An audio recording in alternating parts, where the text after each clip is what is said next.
What is going on, guys? My name is Drakesy and welcome back to a brand new video on this channel. So today's video is going to be a top 10 countdown of cheap players / hidden gems in FPL. If you do think I missed certain players, then be sure to get it in the comment section below, and I could even do a second part to this video.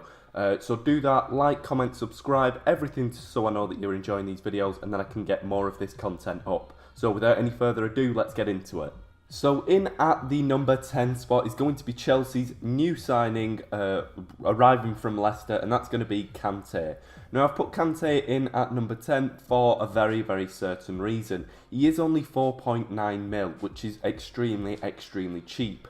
But what you have got to weigh up is the point that he isn't the best for getting points. He does tend to get low points because the things that he does for a team, he'll help a team win because of his style of play, but he won't really get points for it. Like, he's not the best for racking up points, but he is relatively cheap. He's got a stronger team around him than he did last year at Leicester City, so he could potentially get better points this season. We will just have to see. But number 10, Kante. Taking the number 9 spot on this countdown is going to be Jakupovic, Hull City's goalkeeper. He is only 4.1 mil, so for a goalkeeper he's relatively cheap. He did start out as 4 million, so he has actually gone up 0.1 in value. So like I said, he's very cheap considering alternatives. I do believe at this point in time he is the highest point on the whole game, so he is one of the best keepers to get for value as well. And the only thing that is kind of weighing down this guy is the fact that Hull City have just signed David Marshall. And he is a very good goalkeeper. So if Jakupovic starts messing up and not being as consistent, David Marshall is ready to step up and take his place. And David Marshall is a proven, very good Premier League goalkeeper. So that is number 9, Jakupovic.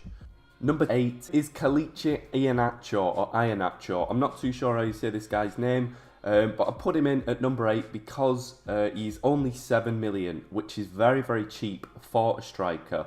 I do believe at the moment he is the 4th highest rated striker on points in the whole game.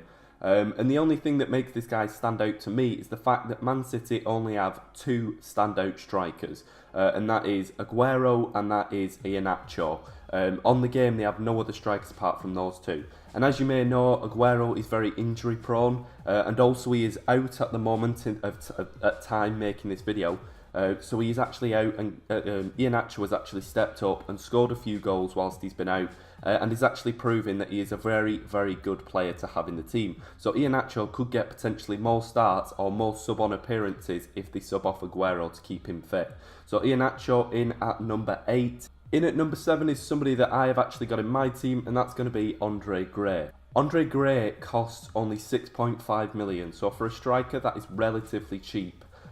Last year he did actually destroy the championship. He was the highest scorer in the championship, and fingers crossed if he does get into the rhythm of things in this year's Premier League, he could actually start running through and getting a lot more goals than he has done already. The only problem with this guy at the moment is he does play for Burnley. He hasn't got that many goals. He's not been getting the chances that he needs to. And the alternative to him would be Vokes, and he's only 6 million, so that's $500,000 cheaper than him, and he's only about 2 points lower than him at this point. But I do believe Andre Gray could potentially step up and is a very cheap striker to get into your team if you're looking for one. Taking the number 6 spot on this countdown is going to be Nathan Redmond. Nathan Redmond has recently just transferred from Norwich to Southampton.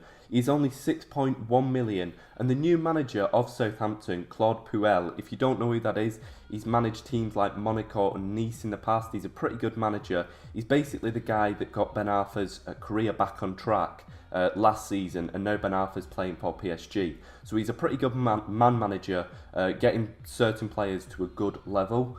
And he's actually come out in an interview and he compared Nathan Redmond to, believe it or not, the legend Thierry Henry. Now that is quite a brash statement in what he did say, but he meant this in the sense that he believes he can convert Nathan Redmond from a winger to a striker, and I believe he has been playing Nathan Redmond as a striker in games, which does mean he is a very good player to pick up because he is on the game a midfielder. But if in real life he's being played as a striker, he's got more chance of scoring goals, and you get a lot of points if a midfielder scores goals. So he's one of the players that is actually playing striker, but on the game he's midfielder. So try and pick him up if you can for good points, potentially in the future. In at number 5 is going to be Crystal Palace's new free signing, and that is Steve Mandanda. Steve Mandanda is only 4.4 million on the game at the moment. I do believe that is a drop in value. I think he was 4.5 when the game first came out. So you're going to be getting him cheaper than he actually did start out. And this is only because Wade Hennessy was actually playing in front of him at the beginning of the season. But the last, I believe, 3 games for Crystal Palace, Steve Mandanda has been starting. So try and snap him up as a potentially secondary keeper or even first team keeper. Because what you might not know about this guy is he's actually France's number 2 goalkeeper, just behind Hugo Lloris. So this guy's a pretty good goalkeeper because he is France's number 2. That's not a bad going for a player. And he is only 4.4 million. So if he does get into the grand scheme of things, playing games for Crystal Palace, he could start picking up a few clean sheets and good saves, getting you more points for your team. So Steve Mandanda, number 5. In at number 4 is going to be an amazing player this season, probably one of the players of the season so far, and that's going to be Etienne Capoue of Watford. I put him in at number 4 because I really do believe he is one of the cheapest, best deals you can get out there. I've got him in my team. He's only 4.8 million. And guys, he is the highest rated cheap player in my opinion. You have to get this guy in your team if he isn't already. He's consistently scoring goals for Watford, and he's just scored one against Manchester United. As of recording this, Watford have just beat Manchester United 3-1 today. So that kind of puts in perspective when this video is made if you're watching it in the future. But yeah, he's consistently keeping it up for Watford, and that's no easy feat. And for 4.8 million, it's not that much of a risk just to get him in your team if he potentially just gets an assist or a goal, but he's consistently doing it, guys, and that's what you need if you're going to get good players. So Capoue, one of the best players you can get out there at the moment. Taking the 3rd spot on this countdown is going to be a personal favourite player of mine, and that is going to be Phil Jagielka. Now, I'm not an Everton fan, but I do believe that Phil Jagielka on this game is one of the best players to pick up. He is only 5 million in the game, so that's very cheap. And with the new manager, Ronald Koeman at Everton, if you don't know, he's kind of a defensive stance manager. He builds from the defence and then builds up to his attack. So he makes sure his defence is solid before he starts working on his attack players to score goals. So to get Phil Jagielka into your team for 5 million is relatively cheap at the moment. They have just signed Ashley Williams as well, another very good centre-back from Swansea. So if those two are your centre-halves, there's very little chance that they're going to be conceding goals. And just in my opinion, honestly, he's one of the cheapest, best centre-halves that you can get in your team. So be sure to try and pick him up if you can. Taking the 2nd spot might be quite a controversial one in some people's opinions, but that's going to be Jermaine Defoe. Now, in my opinion, another one that I really do like, and that is Jermaine Defoe. He's 7.2 million, which is fairly pricey in comparison to your average cheap player. But as a striker, that's not a lot at all. I mean, when you think that Jamie Vardy's 9.9, Lukaku's 9.2, Jermaine Defoe will find you goals. The only downfall to this guy is the fact that David Moyes is his manager, and he is known for not really being an attacking-minded manager. But Jermaine Defoe has done it all through his career, and that is finding the back of the net. So if a ball's coming in, he'll make something of nothing and score goals. So if you do want a guy that is going to potentially score you every second game, you know, 1 in 2 games he's going to potentially score a goal, then Jermaine Defoe is the guy to get into your team. Maybe not making your captain, but just at least having him in your team is potential of goals being scored. So my 2nd pick is Jermaine Defoe. And finally, to wrap up this countdown today, is going to be Mikel Antonio. Who else could it be but the Irons man himself, the West Ham boy? Well, he's not really a West Ham boy because he's just transferred there. But anyway, he's 7.2 million on the game at the moment of speaking. He could go up in value, and I really do think he will go up in value. But this guy has been absolutely banging them in for West Ham. It seems like he's scoring a header every single game. It is a complete no-brainer. If you haven't got this guy in your team, be sure to make this transfer as soon as you can, because it seems like this is the only guy that's going to be scoring for West Ham for a long time.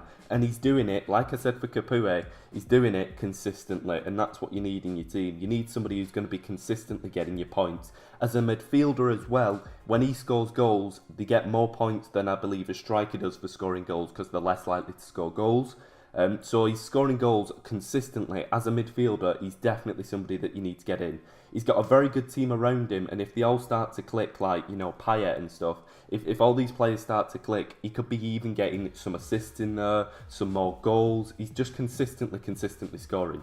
So if you haven't got him in, be sure to get Michail Antonio into your team, guys. And that is going to be all for today. So if you guys have enjoyed this, be sure to like, comment, subscribe, show your support, so I do know you like these videos. If you think I've missed out any players in this countdown, then be sure to get them down in the comment section below, and I could maybe make a part 2. And if you do want to see other countdowns of FPL or other content on the channel, be sure to comment it so I can be sure to do it when I can. But thank you very much for watching, guys. Love you very much, and see you in a bit.